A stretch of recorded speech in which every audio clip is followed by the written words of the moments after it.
போன மாசம் நான் அப்லோட் செய்த ஒரு வீடியோல என் சொந்த வீட்டோட பூஜை அறையை பார்த்துட்டு ஒரு சகோதரி கமெண்ட் போட்டிருந்தாங்க. எக்கோ அந்த லேமினேஷன் பேப்பர் இங்கேயும் கொண்டு வந்துட்டீங்களான்னு. நான் வாடகை வீட்டுல இருந்த போது பூஜை ரூம்ல என்ன ஷெல்ஃப் லைனர் போட்டிருந்தேன், இப்ப சொந்த வீட்டுல என்ன போட்டு செட் பண்ணியிருக்கேன் என்கிற வரைக்கும் என்ன நோட் செய்து வச்சிருக்கீங்கன்னு நினைக்கும் போது ரொம்ப பிரமிப்பா இருக்கு. ஏன்னா சம்டைம்ஸ் என் வீட்டுல என்னென்ன பொருள் எங்க வச்சிருக்கேன்னு நானே மறந்து போயிருவேன். ஃபர்ஸ்ட் ஆஃப் ஆல், நான் இருந்த ரெண்டட் ஹவுஸ்ல எந்த பொருளையும் விட்டு வைக்கல, கிளீனா எல்லாத்தையும் எடுத்துட்டு வந்துட்டேன். அதே பழைய கேஸ் ஸ்டவ்வான்னு கூட ஒருத்தவங்க கேட்டிருந்தாங்க. புது வீட்டுக்கு எல்லாமே புதுசா தான் வாங்கணும்னு அவசியம் இல்ல. சொந்த வீட்டுக்காக நான் புதுசா வாங்கினது 2 விஷயம் மட்டும்தான், ஸ்பிளிட் ஏசி மற்றும் டிவி. ஏன்னா எங்க விண்டோ ஏசிக்கான ப்ரொவிஷன் இல்ல அண்ட் எங்களோட பழைய டிவியோட டிஸ்பிளே சுத்தமா போயிருச்சு. மற்றபடி fridge, washing machine, gas stove, induction stove எல்லாமே பழசுதான். வார்ட்ரோப்ஸ் மட்டும் தான் புதுசு. அதுக்குள்ள இருக்கும் பொருட்கள் எல்லாமே யூஸ் பண்ணிட்டு இருந்தது தான். அதுவும் பூஜை அறையோட இந்த லேமினேஷன் பேப்பருக்காக 600 ரூபாய் செலவு பண்ணியிருந்தேன் இல்லையா, அதை எப்படி வாடகை வீட்டுல விட்டுட்டு வர முடியும்? அப்படியே மார்ச் 9 வீடு ஷிஃப்ட் பண்ண கதையையும் ஷேர் பண்ணிடுறேன். மார்ச் 1 வீக்குள்ளேயே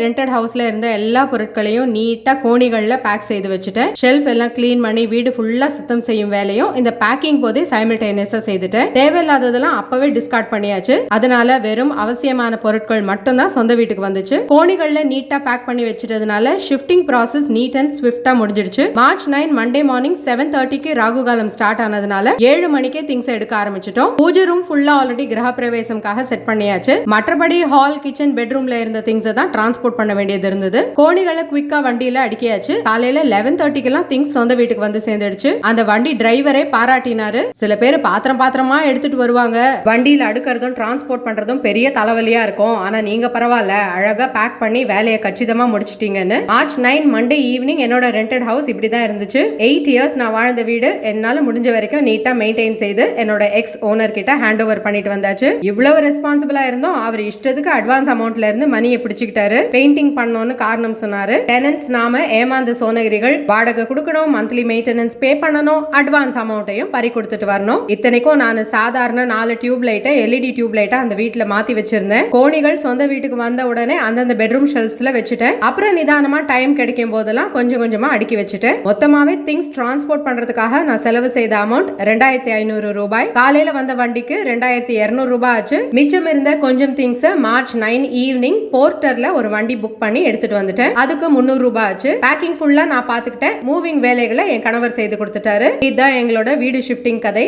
இன்னொரு ஷார்ட்ஸ்ல சந்திக்கலாம். பாய்.